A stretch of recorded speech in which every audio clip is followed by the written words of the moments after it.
voulu que nous puissions considérer notre propre culture comme quelque chose d'aussi étranger à nous-mêmes que la culture, par exemple, des Arabèches ou des je n'ai pas l'impression d'enseigner, c'est-à-dire d'exercer par rapport à mon auditoire un rapport de pouvoir. L'enseignant, c'est celui qui dit, voilà. C'est que si la normalisation est un processus gouvernemental, si on peut dire philosophique, parmi différentes fonctions qu'elle peut et qu'elle doit avoir, a aussi celle-là de s'interroger sur ce que nous sommes dans notre présent et de notre actualité.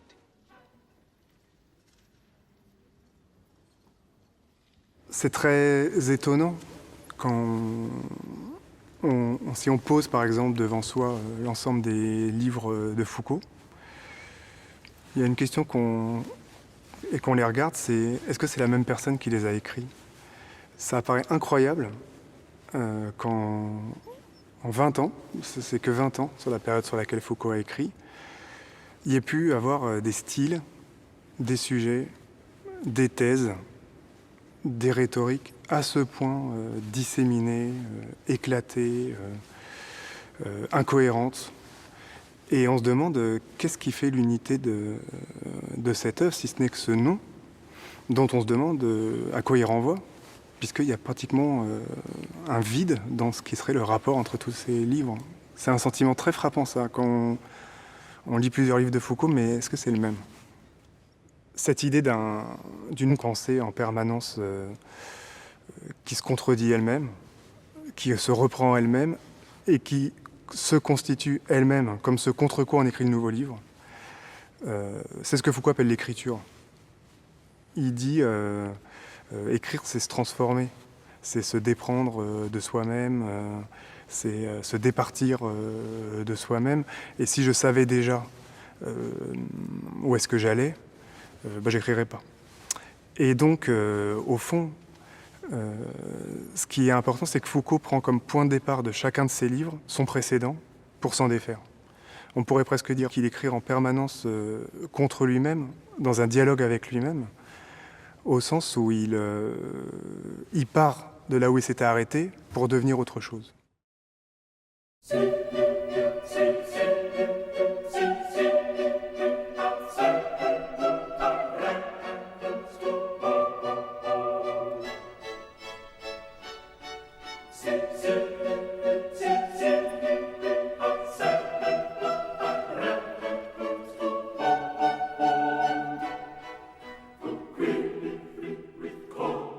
Michel Foucault publie en 1961 une histoire de la folie à l'âge classique. Il propose une lecture originale de l'idée de déraison en Occident. Foucault analyse la rupture qui s'opère à la fin du Moyen-Âge quand les fous sont exclus de la société pour être enfermés et soumis au pire traitement. Jusqu'alors, le fou était plutôt bien accepté par la communauté.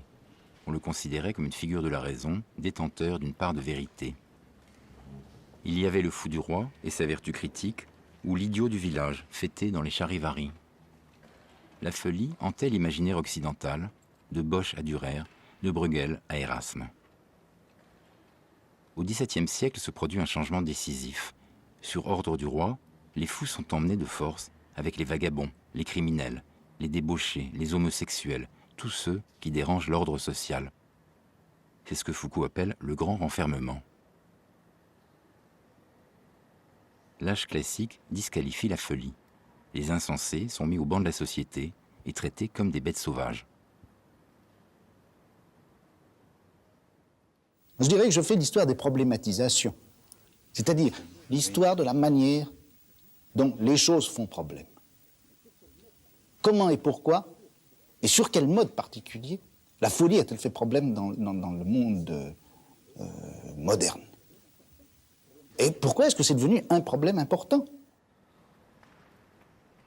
Au début du XIXe siècle, le regard sur la folie a de nouveau changé. Le fou est maintenant considéré comme un malade mental. On l'étudie, on cherche des traitements, on propose des soins.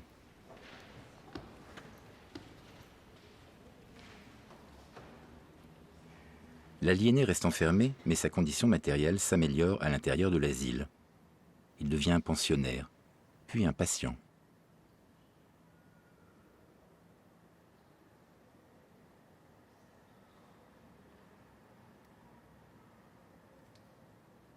Foucault montre comment l'idée de la folie se médicalise. Elle accompagne la naissance du discours psychiatrique.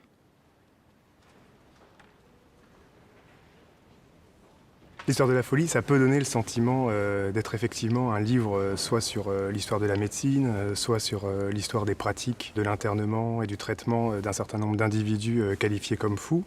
Mais au fond, on peut très bien également lire ce livre comme l'une des grandes réflexions sur le thème du pouvoir et du fonctionnement du pouvoir dans les sociétés contemporaines, avec cette idée que Foucault développe, qui est que le fonctionnement essentiel du pouvoir, c'est de produire des frontières, c'est de diviser la société entre deux espaces, qui va être l'espace interne, l'espace de ce qui est social, de ce qui est digne, qui va être l'espace en fait de la raison, et un extérieur, c'est-à-dire en fait de couper la société pas tellement en deux, mais en fait de définir ce qui est le monde normal, et un extérieur qui va être l'ensemble des individus assignés à cette position. Et le pouvoir, c'est un opérateur d'exclusion entre l'interne et l'externe. Et donc c'est ce qui crée une part sombre, une part noire, une part obscure de la société. Et faire l'histoire de la folie, c'est faire l'histoire de tous ces processus d'exclusion du monde social, du monde normal et du monde intellectuel.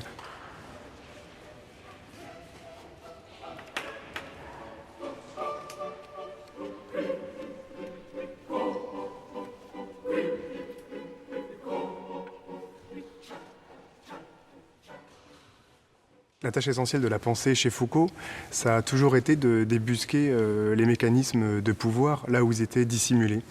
Et d'une certaine manière, entre l'histoire de la folie de 1962 et la volonté de savoir, il y a un basculement tout à fait considérable de la manière dont le pouvoir fonctionne. En 1976, paraît La volonté de savoir. Foucault explique son projet. Écrire une histoire de la sexualité qui ne serait pas ordonnée à l'idée d'un pouvoir répression, d'un pouvoir censure.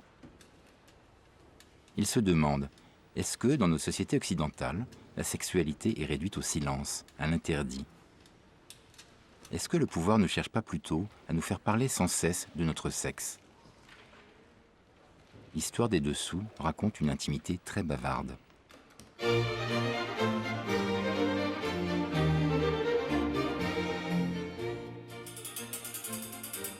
L'armature, qui sous-tend la robe, dissimule le corps.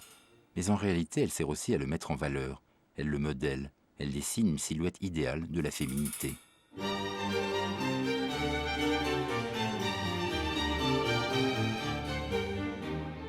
Le corset métallique emprisonne le buste. Il écarte les regards. Il protège des indiscrétions. Pourtant, cette grille, pareille à une armure, raconte aussi la possibilité du désir. La tentation n'est jamais loin. Le corset de tissu comprime le corps, mais c'est pour souligner la taille, la poitrine, toute la sexualité qui parcourt la femme. Et finalement, le secret n'est jamais très bien gardé. Dissimuler est une manière d'exhiber.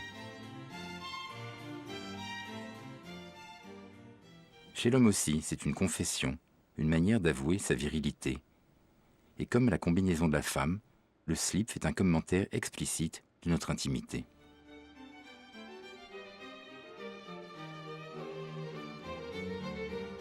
Foucault écrit « Nous sommes dans une société du sexe qui parle ».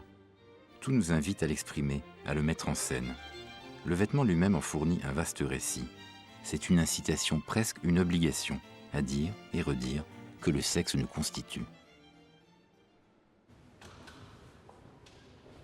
Ce que fait la volonté de savoir de totalement inédit, c'est l'idée que la prise de parole est ce qui est exigé par le pouvoir, qu'il y a une injonction à l'énonciation. Alors que dans toute la théorie classique, la parole, c'est ce qui fait peur. Quand les gens parlent, quand les gens publient, quand les gens impriment, le pouvoir aurait très peur, d'où la censure, d'où des mécanismes d'interdiction d'un certain nombre de sujets. On a toujours thématisé la parole comme étant ce qui fait peur et faire taire comme étant ce que fait le souverain. ou ce que fait le pouvoir. Dans la volonté de savoir, Foucault dit parler, c'est ce qu'on nous demande. C'est ça le pouvoir, c'est nous faire parler, nous demander de parler et de penser que c'est important de parler. Et ça, c'est une nouvelle conception des rapports entre pouvoir, discours et énonciation qui est tout à fait impressionnante.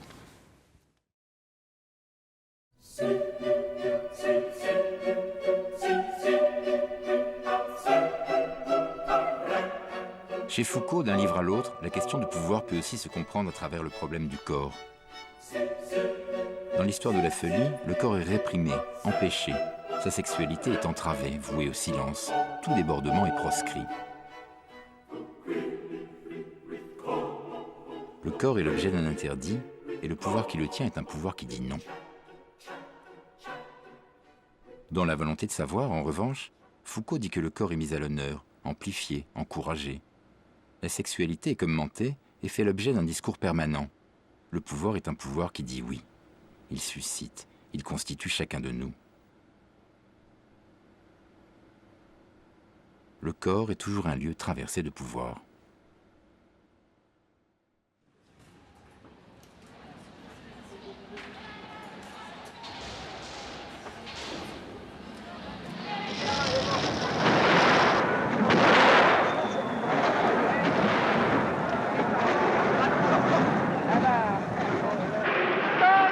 C'est-à-dire ce que nous contestons, c'est fondamentalement que l'on nous mente systématiquement, que l'on nous mente aussi bien en cours de philosophie que sociologie. La prise de conscience par la jeunesse actuelle de ce qu'était le patrimoine culturel, de ses raisons politiques, de ses raisons économiques, cette prise de conscience, eh bien voilà ce qu'elle donne, voilà ce que c'est. C'est une émeute.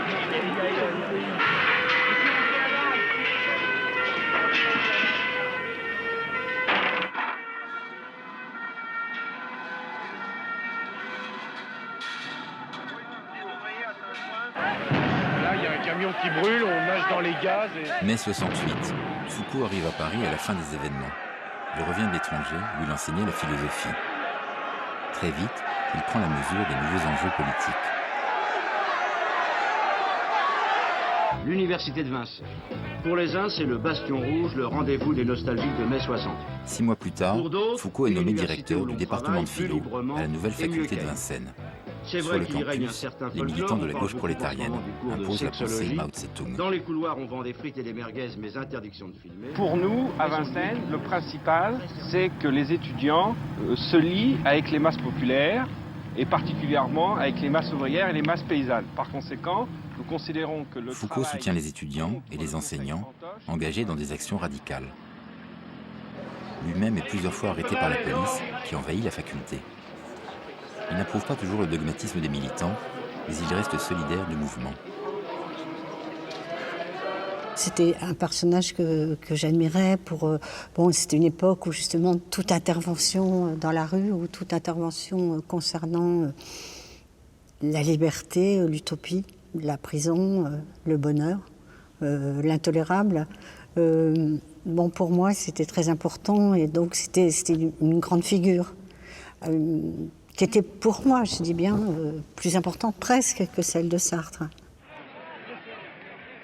Avec Jean-Paul Sartre et une poignée de militants, Foucault multiplie les actions pour défendre la cause des immigrés, pour soutenir des travailleurs sans papier, pour protester contre les expulsions.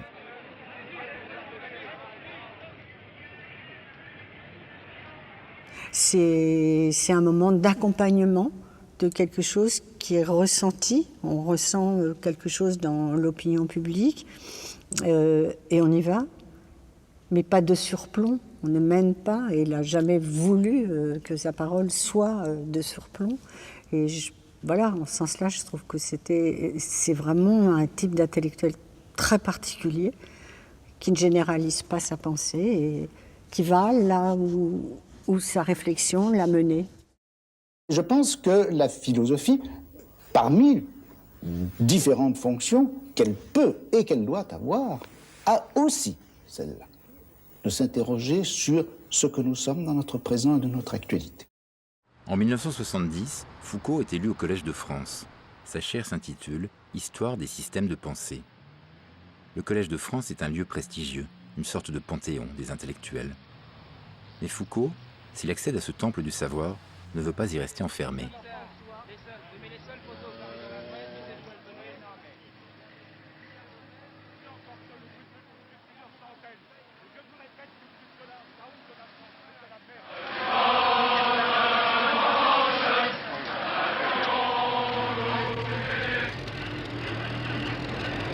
Toute l'extrême gauche se mobilise quand les travailleurs étrangers sont victimes de crimes racistes ou de bavures policières.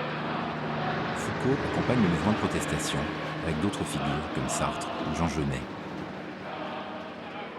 L'idée la plus déroutante et la plus difficile à admettre, c'est qu'il n'y a aucune lutte plus importante qu'une autre. Qu'il ne faut jamais croire qu'il y aurait une temporalité politique qu'on pourrait hiérarchiser en disant il faut régler ce problème avant celui-là, ou en disant ça c'est seulement un individu, c'est pas s'occuper de la majorité. L'idée de Foucault, c'est que toutes les luttes sont aussi centrales, parce que chacun de nous est le centre de sa vie, parce que la vie sociale est dispersée, et qu'il n'y a pas de hiérarchie dans la politique, toutes les luttes se valent, et il faut mener le combat en permanence et être vigilant en permanence. Pour lui, tout cas mineur, tout moment discursif, toute stratégie, tout discours de l'un ou de l'autre, toute parole anonyme est déjà pour lui significative. Donc en ce sens-là, oui, c'est quelqu'un qui travaille sur des champs très, en tout cas pour ce que je sais, sur des champs extrêmement précis et il va falloir qu'il bataille pour faire admettre que ces champs précis ont une influence très très grande sur d'autres champs. Mais la réduction sur un champ, elle est pour lui comme un laboratoire.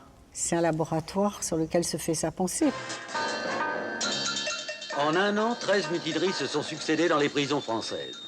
Après Aix-en-Provence, ce fut principalement Lyon, Clairvaux, Les Baumettes, Toul, Nîmes, Amiens, Rouen, Fleury-Mérogis. Au cours de l'année Aujourd'hui, 1971, des grèves de la faim et des révoltes éclatent dans les prisons françaises. Foucault est lui-même engagé sur ce terrain. Il a fondé, avec d'autres intellectuels, le groupe d'information sur les prisons, GIP. Le GIP veut dénoncer le régime pénitentiaire à partir de la parole des détenus. Il constitue des groupes d'enquête. Dans plusieurs villes, des questionnaires sont distribués aux prisonniers et à leurs familles. Les témoignages recueillis révèlent les cellules surchargées, l'enfermement au quotidien, la violence, l'arbitraire du système carcéral. Foucault souhaite alerter l'opinion publique.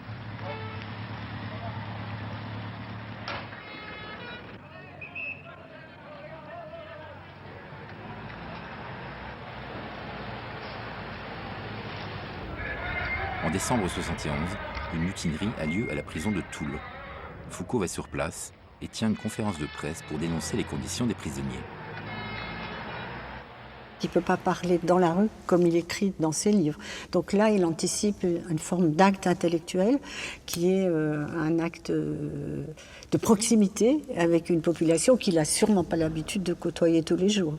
Donc être militant, c'est quand même ça aussi. C'est partir, j'allais dire, au charbon. Hein. Ça veut dire, et c'est désirer accompagner aussi la pensée des autres, parce que je pense qu'il y a une interaction et que c'est une interaction qu'il a toujours voulu. Déclenchée vers 8 h du matin, la mutinerie a duré jusqu'au milieu de l'après-midi. En janvier 1972, c'est la prison de Nancy qui entre en rébellion. 50 prisonniers ont gagné les toits pour bombarder à coups de tuiles les forces de l'ordre chargées de mater la révolte.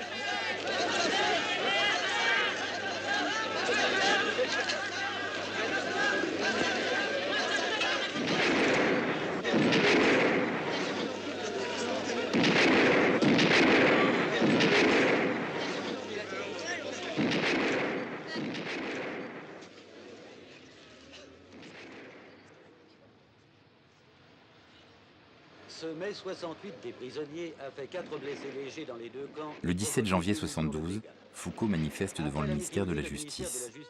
Il est venu avec les philosophes Gilles Deleuze et Jean-Paul Sartre et un groupe de militants du GIP. Ils organisent une conférence de presse dans les locaux de l'agence APL qui donnera bientôt naissance au quotidien Libération.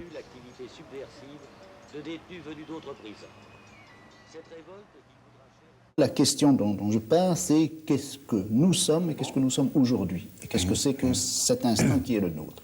Donc, si vous voulez, c'est une histoire qui part bien de cette actualité. Deuxième chose, c'est que, en essayant de poser des problèmes concrets, je pars forcément, et ce qui me paraît intéressant, c'est de choisir comme domaine des points qui sont particulièrement fragiles ou sensibles dans l'actualité.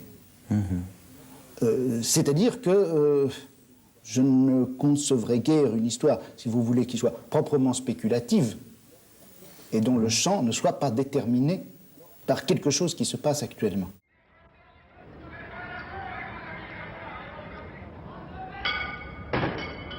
Tandis que l'agitation étudiante tient la chronique du quartier latin, Foucault a commencé ses cours au Collège de France sur les théories et institutions pénales et sur la société punitive. Le collège lui-même. Champollion, membre du collège. Il cherche. Le public vient nombreux. Foucault est un intellectuel très en vue, qui cohabite avec des sommités comme Jules Villemain ou Claude Lévi-Strauss. Dans son séminaire, Foucault mène une réflexion sur le contrôle et la soumission des corps dans les prisons, dans les écoles, dans les ateliers. Ce travail sur le micro-pouvoir servira de matériau à son livre « Surveiller et punir ». En même temps, parfois dans la même journée, Foucault quitte sa chaire pour aller manifester dans la rue. Oui, quelques brèves manifestations sporadiques de petits groupes d'extrême gauche ont eu lieu hier. Vente de la cause du peuple, défilés, banderoles, slogans et quelques attaques de petits commandos. Avec son compagnon Daniel Defer, Foucault est proche des maoïstes réunis autour du journal La Cause du Peuple, dont le directeur est maintenant Jean-Paul Sartre. À leur côté, Foucault participe à des actions militantes. Il y a une articulation très forte dans la démarche de Foucault entre ses engagements très locaux parfois et ses élaborations les plus conceptuelles. Penser, c'est essentiel pour une pratique de l'émancipation, et Foucault refusait l'anti-intellectualisme de la lutte pour la lutte, qu'il faut penser, et penser c'est important, mais qu'en même temps le risque de la pensée, c'est de s'enfermer sur elle-même, c'est de devenir un jeu pour elle-même, une esthétique vide, et de se complaire dans ses concepts, d'où l'importance de revenir régulièrement sur le terrain. Contre les saisies arbitraires. Avec les Mao, Foucault participe aux réunions des comités Vérité-Justice qui dénoncent les crimes quotidiens commis par le capitalisme. C'est le cas en novembre 1970 avec l'incendie du 5-7, un dancing où 150 jeunes gens périssent à cause du verrouillage des issues de secours. Ou un acte criminel. Je pense que ce n'est pas possible. La seule hypothèse donc... Foucault prend la parole dans un meeting organisé par les Mao. Il dénonce l'exploitation des jeunes travailleurs jusque dans leurs loisirs. Il accuse. L'administration laisse construire, ouvrir et brûler le 5-7. Elle laisse faire partout et chaque fois que quelqu'un veut faire du profit. La colère de ceux qui veulent savoir pourquoi. À Bruay, en Artois, c'est encore le cas à Bruay-en-Artois, dans une affaire qui va défrayer la chronique durant toute l'année 1972. Un notable est accusé, sans aucune preuve, d'avoir étranglé une adolescente de la cité. Les Mao, soutenus par la population, dénoncent un assassinat de classe. Il n'y a qu'un bourgeois pour avoir fait ça, écrit La Cause du Peuple. Un témoin affirme qu'il a vu la voiture de Maître Leroy près du terrain vague le jour du crime. Par ailleurs, on a Foucault se rend sur les lieux. Il est très intéressé par cette politisation autour d'un fait divers. De la foule fusaient des cris de haine envers celui mais il va prendre ses distances quand les Mao réclament un tribunal du peuple. Il s'oppose à une telle idée de la justice. Pour lui, un tribunal reproduit toujours la domination institutionnelle. Une des grandes questions de Foucault, ça a été qu'est-ce que c'est que l'actualité dans laquelle on vit. Donc cette pensée très concrète de la philosophie qui aurait presque un rapport au journalisme, de comprendre aujourd'hui qu'est-ce que c'est.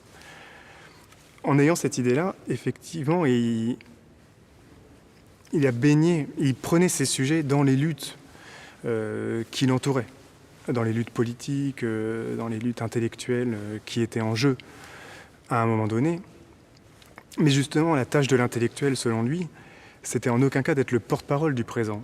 C'était pas du tout de se faire théoriquement la caisse de résonance d'une politique qui lui préexistait, mais c'était de constituer de nouveaux objets politiques. C'est son regard, je crois, qui sait immédiatement, simultanément, mélanger l'abstraction la plus grande à l'univers de l'être singulier qu'il rencontre ou qu'il approche ou qu'il entend. Et ça, je crois que c'est quelque chose qui le définit très particulièrement.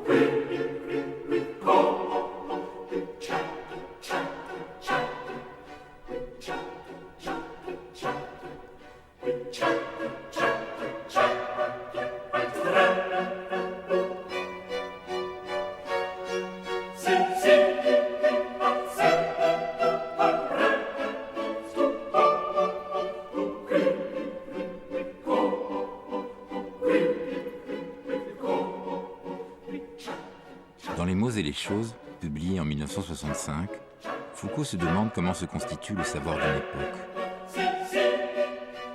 Il prend pour exemple ce qui touche à la nature. Dans le domaine des sciences naturelles, pendant longtemps, on a cherché à ordonner, confronter, mettre en regard les unes avec les autres les variétés de plantes, d'animaux, d'organismes naturels.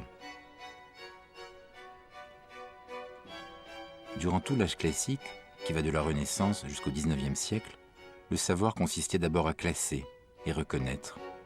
Classer entre eux tous les objets visibles, reconnaître leurs similitudes et leurs différences. Le savoir se fondait sur l'identité et l'altérité.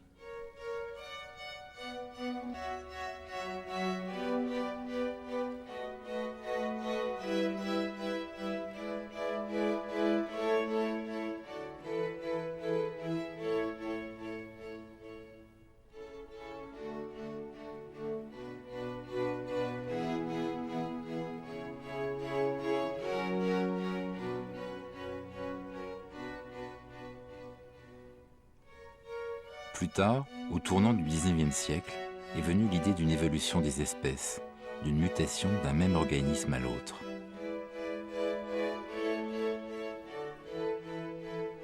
Le facteur temps est entré en jeu dans l'organisation de la connaissance. Les sciences naturelles de l'âge classique ont laissé place à la biologie.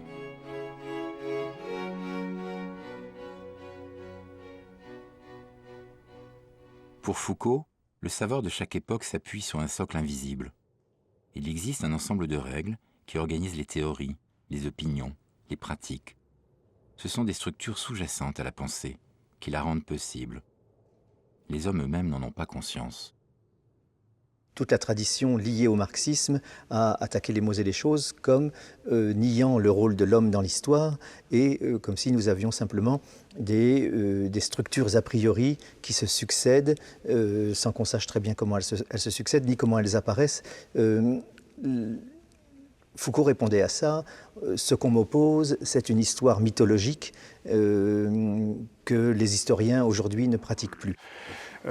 Toute cette idée que Foucault pose dans Les mots et les choses, c'est bien qu'il faut faire une histoire des formes qui se mettent à exister de manière totalement indépendante de quelqu'un qui l'aurait voulu ou de choses qu'il aurait voulu, et qu'il y a des formes structurées qu'on peut analyser et qui échappent totalement à toute décision, à tout centre, à toute instance qui le déciderait. Et ça, je pense, c'est une idée quand même très importante. Je crois que, paradoxalement, le développement des sciences humaines nous conduit maintenant beaucoup plutôt à une disparition de l'homme qu'à une apothéose de l'homme. En effet, qu'est-ce qui se passe actuellement avec les sciences humaines? Eh bien, les sciences humaines ne découvrent pas du tout le noyau concret, individuel, positif, en quelque sorte, de l'existence humaine. Tout au contraire, ce qu'on voit lorsque l'on étudie, eh bien, par exemple, les comportements structure de la famille, par exemple, c'est ce qu'a fait Lévi-Strauss. Ou lorsqu'on étudie les grands mythes indo-européens, comme l'a fait Dumézil. Ou encore, lorsqu'on étudie, eh bien précisément, l'histoire même de notre savoir, on s'aperçoit que ce qu'on découvre, ce n'est pas l'homme dans sa vérité, l'homme dans ce qu'il peut avoir de positif. Et ce qu'on découvre, c'est des sortes de grands systèmes de pensée, de grandes organisations formelles, qui sont en quelque sorte comme le sol sur lequel les individualités historiques apparaissent.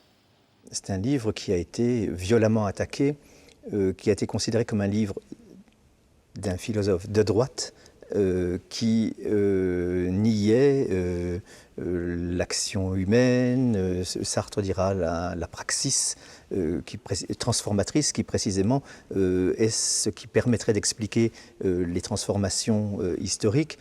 On peut dire que son livre est une grande polémique intellectuelle et philosophique contre toute une tradition, la phénoménologie, l'existentialisme, l'humanisme.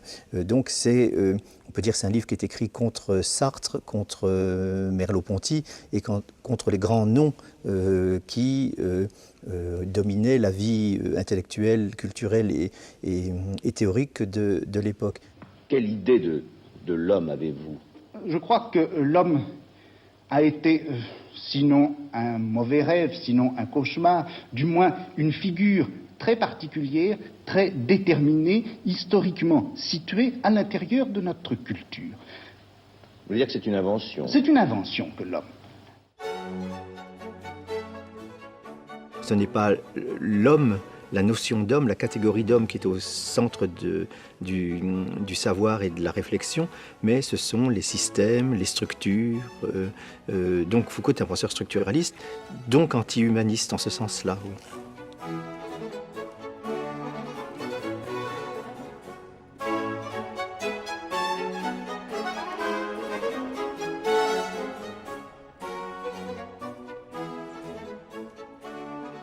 Dans Les mots et les choses, Foucault semble se désintéresser de l'homme et privilégier les structures. 20 ans plus tard, en reprenant son histoire de la sexualité, il remet au premier plan la question de l'homme. Dans l'usage des plaisirs et dans le souci de soi, paru en 1984, Foucault étudie l'homme durant l'Antiquité. Il s'intéresse au monde grec et latin. Il observe comment la sexualité se définit par des usages et des règles de conduite. L'Antiquité ne prescrit pas une morale stricte qui fixerait le possible et l'interdit, mais la tolérance n'est pas si grande qu'on le dit parfois.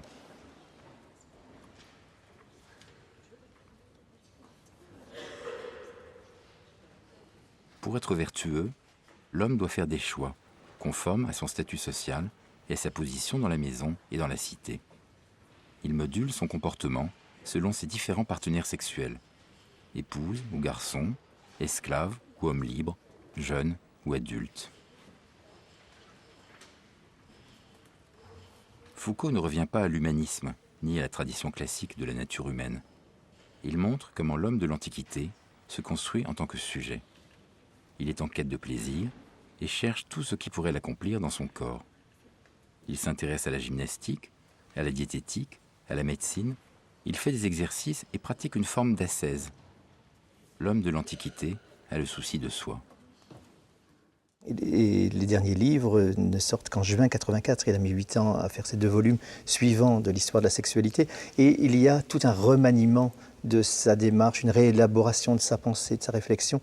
On peut dire que ce n'est plus le même Foucault. Il essaie plutôt d'insister sur comment chacun de nous, individuellement ou collectivement, peut s'inventer soi-même en travaillant par les arts de soi, comme il dit, qu'il va chercher dans l'Antiquité grecque notamment, et romaine. Foucault a essayé de penser, de se débarrasser du terme désir, et donc de la science du désir, qui était la psychanalyse, pour lui opposer ce qu'on pourrait appeler une économie des plaisirs, le corps et ses plaisirs, une sorte d'économie de surface corporelle, si on peut dire. Donc il y a ici une idée qu'il n'y a pas de vérité à trouver en nous-mêmes, mais simplement des plaisirs à pratiquer.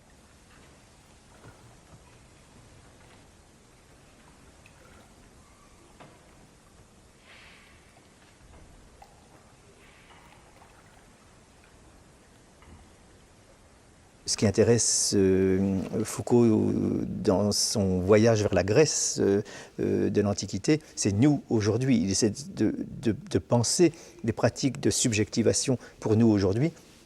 Et on peut dire qu'il met au contact de ce qu'il voit, notamment aux États-Unis, les mouvements contre-culturels, les communautés gays qui l'intéressent tant quand il va enseigner à New York et à San Francisco. Il met ça au contact de ce qu'il trouve dans la Grèce antique, à savoir des pratiques de ce qu'il appelle des arts de soi, des techniques de soi, qui sont comment se gouverner soi-même, comment arriver à faire de sa vie, comme il le dit dans une interview tardive, une œuvre d'art. Et donc il y a peut-être ici une sorte d'accomplissement de sa pensée, où on sort de l'affrontement avec le pouvoir pour essayer de penser comment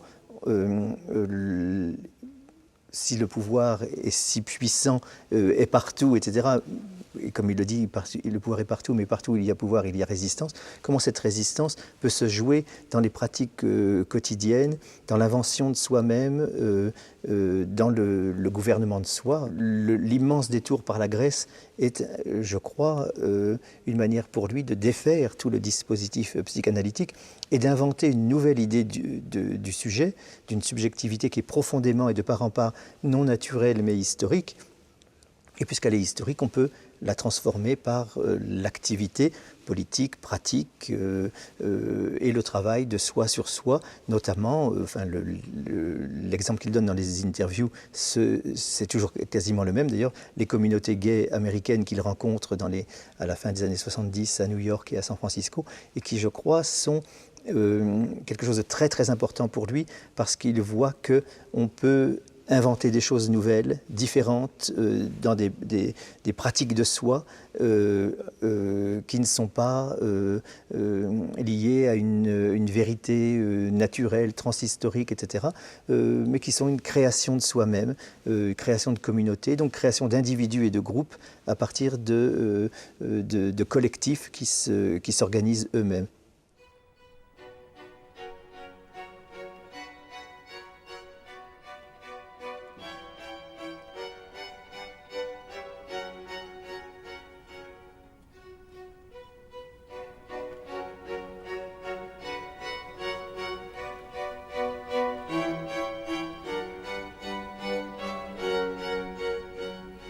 Mais je crois que pour lui, en Californie, certainement sa vie personnelle allait nourrir sa vie intellectuelle.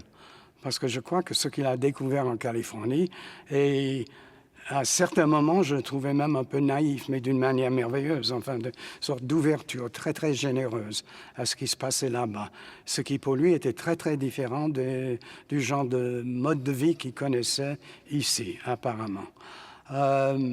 Mais ce qui était intéressant, c'est qu'il trouvait, quand il dit souvent, enfin une expression que j'utilise souvent dans mes propres écrits, qu'il faudrait inventer de nouveaux modes relationnels. Alors pour lui, en partie, c'était la Californie qui lui révélait ça. Mais ça nourrissait aussi sa production philosophique et historique. Dans la seconde moitié des années 70 et jusqu'à sa mort en 1984, Michel Foucault fait de nombreux séjours aux États-Unis. D'abord sur la côte Est, puis en Californie, à Berkeley. À quelques encablures de San Francisco, juché sur une colline, voici Berkeley et son université, le plus célèbre campus de Californie avec ses 27 000 étudiants. Berkeley est une université brillante. Foucault est l'invité du professeur Léo Bersani, qui dirige le département de littérature française et fait venir des intellectuels prestigieux. Il est aussitôt séduit par le campus américain, l'importance des bibliothèques et la relation très conviviale avec les étudiants. La première conférence publique qu'il a faite à Berkeley, il n'y avait que 50 personnes dans le public, donc ça montrait. Et pour la deuxième, j'avais l'impression qu'il y en avait 2000. Donc en 5 ans, ça avait pris. Cela se passe à San Francisco, tête chercheuse de la société californienne, ville pilote de la révolution culturelle américaine. Pour nous, Européens, c'est à la limite de la provocation. Les Américains, à San Francisco, le quartier Castro donne l'exemple d'un mode de vie totalement inédit. la tolérance envers les communautés sexuelles en fait un lieu réputé pour toutes sortes d'expérimentations. Foucault participe avec enthousiasme à cette nouvelle forme d'existence.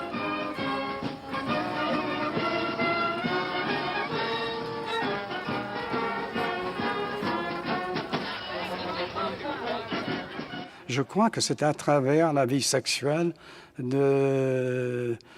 monde gay qu'il a découvert des modes de vie intéressants pour lui.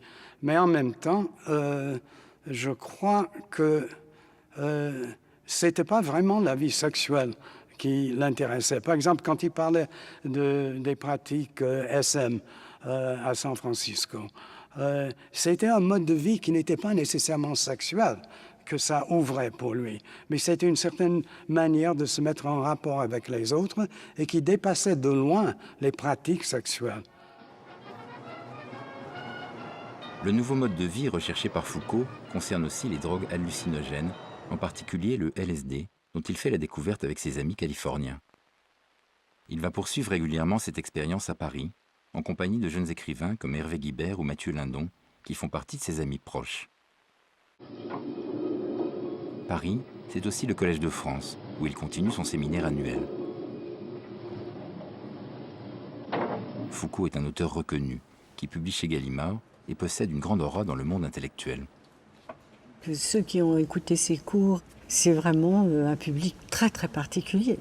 C'est l'écoute de quelqu'un qui, c'est sûr, est professeur au Collège de France, mais qui est pour eux non pas hors institution, qui est dans l'institution, mais qui est hors norme et qui leur enseigne quelque chose qui dépasse tout ce qu'ils ont entendu et qui va fructifier. Je ne sais pas, c'était comme une donnée, mais qui lui donnait beaucoup de liberté en même temps. C'est-à-dire, il était professeur au Collège de France, c'était une identité extrêmement forte en France, intellectuellement. Mais en même temps, le fait d'être professeur au Collège de France le rendait très célèbre partout dans le monde. Et donc, il recevait des invitations partout où il pouvait être cet être qui était tout à fait différent de ce qu'on identifie comme professeur au Collège de France. C'est très utile d'être un professeur très connu parce qu'on peut jouer sur ça pour... Enfin, je ne dis pas qu'on subvertit toute l'institution, mais l'institution devient le point de départ pour quelque chose qui est fondamentalement anti-institutionnel. À Paris, comme à San Francisco, Foucault tire parti de sa place centrale dans l'institution. Il vit comme il l'entend, il mène plusieurs existences, il se transforme facilement. Dans sa pensée aussi, Foucault déjoue toutes les attentes et les stéréotypes. Et pourtant, il est un pur produit du système universitaire français. Il a été formé à l'excellence. Après sa scolarité en province, il est monté à Paris pour faire une classe préparatoire à Henri IV, le meilleur lycée parisien. La Cagne le mène rue d'Ulm, à Normal Sup, où il passe 4 années studieuses. Ensuite, il réussit l'agrégation de philosophie, il entreprend une thèse de psychologie et commence à donner des cours. Quelques années plus tard, le Collège de France va consacrer ce parcours exemplaire. Quand on regarde la trajectoire de Foucault, il est frappant de voir qu'il a tous les titres les plus légitimes. Et qu'en même temps, il a une pratique extrêmement innovante et des objets de recherche totalement illégitimes avant lui. D'un côté, il a fait l'école normale supérieure, il est agrégé de philosophie, il a fait une thèse à la Sorbonne. Donc il a un parcours qui donne toutes les apparences de la légitimité académique, de la centralité académique. Et dans le même temps, il va faire des livres d'histoire. Pour un philosophe, déjà, c'est tout à fait nouveau. Et pas d'histoire de n'importe quoi, mais d'histoire des fous, puis l'histoire de prisonniers, puis l'histoire de la sexualité. Donc avec des objets indignes qu'il importe dans le champ le plus légitime. Et il y a une contradiction comme ça qui est très belle dans son œuvre, qui dénote une capacité de résistance très forte à la domestication institutionnelle. Précisément, ce que Foucault a réussi à faire, c'est d'utiliser le capital institutionnel et le capital symbolique pour transformer la définition de la philosophie et la définition de l'activité de pensée. Il a utilisé les institutions pour redéfinir le champ du pensable pour tout le monde, plutôt qu'il s'est laissé domestiquer par elle. Et ça, c'est l'une de ses grandes apports à la pensée contemporaine. Quel a été au fond votre itinéraire? Qu'est-ce qui a été le fil conducteur de votre réflexion? S'il est possible de répondre à une telle question. Oui, c'est une question difficile que vous me posez. Bon, parce que le fil conducteur, on ne peut guère le dégager qu'une fois qu'on a été conduit au terme dernier, c'est-à-dire au moment où on va cesser d'écrire. Et puis, vous savez, je ne me considère absolument pas ni comme un écrivain, ni comme un prophète. Je travaille, c'est vrai, en grande partie, souvent, au gré de circonstances, de sollicitations extérieures, de conjonctures diverses. Et je n'ai pas du tout l'intention de faire la loi. Et il me semble que s'il y a dans ce que je fais une certaine cohérence, elle est peut-être plus liée à une situation qui nous appartient à tous les uns et aux autres, dans laquelle nous sommes tous pris, plus qu'à une, si vous voulez, une intuition fondamentale ou à une pensée systématique.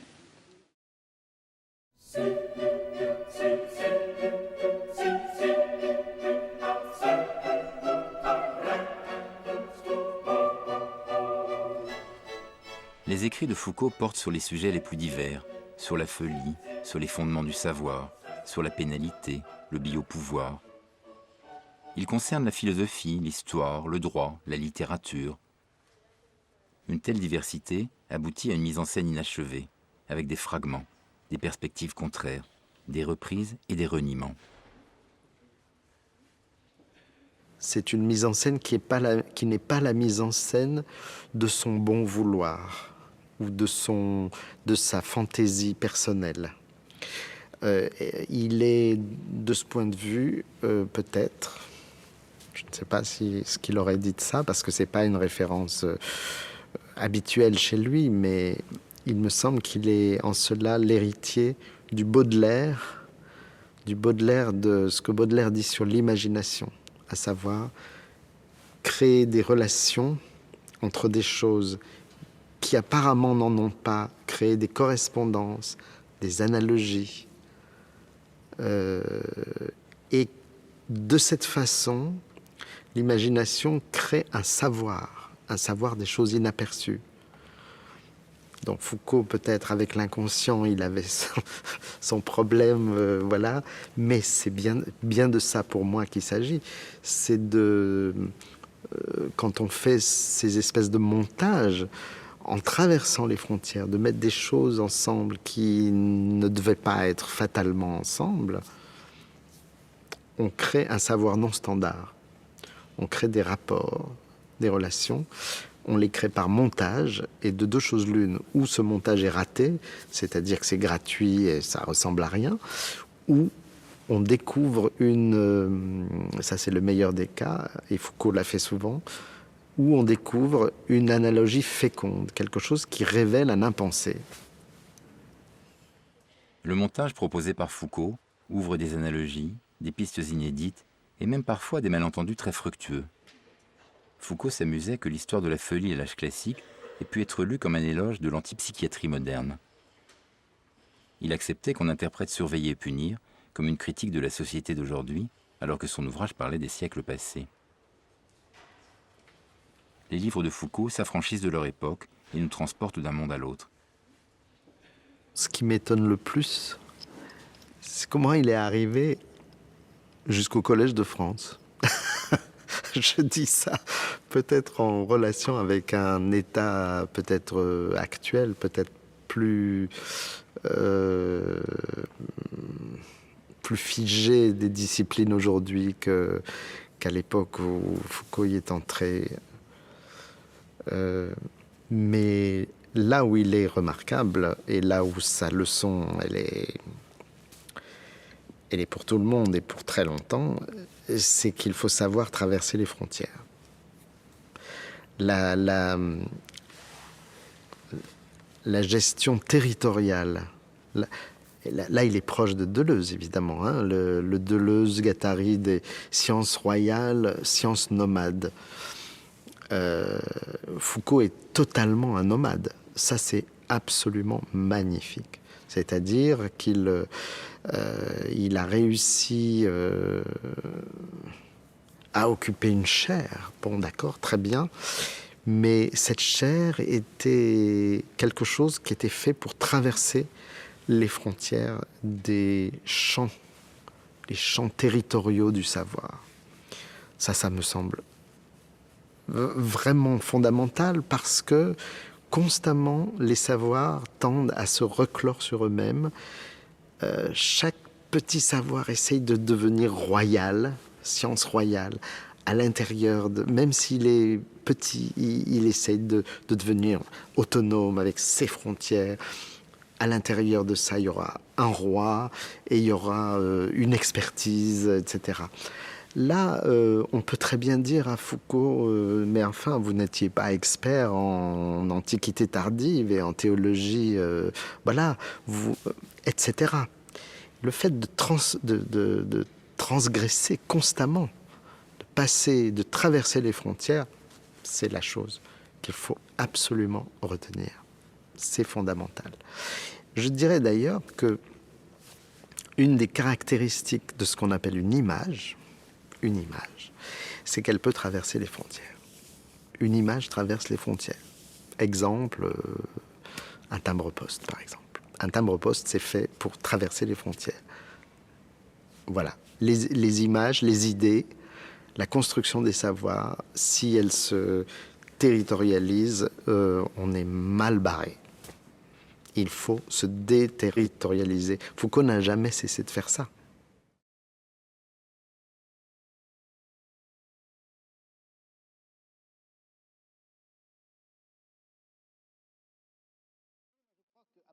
D'un certain moment qu'on peut situer entre la fin du XVIe siècle et le début du XIXe, il s'est passé un phénomène important tout de même, c'est que l'homme a cessé d'être immédiatement dominé par les grandes menaces de la mort, c'est-à-dire par les menaces des épidémies, des famines. Et moi, ce que je voudrais savoir, c'est comment, justement, on arrive au savoir.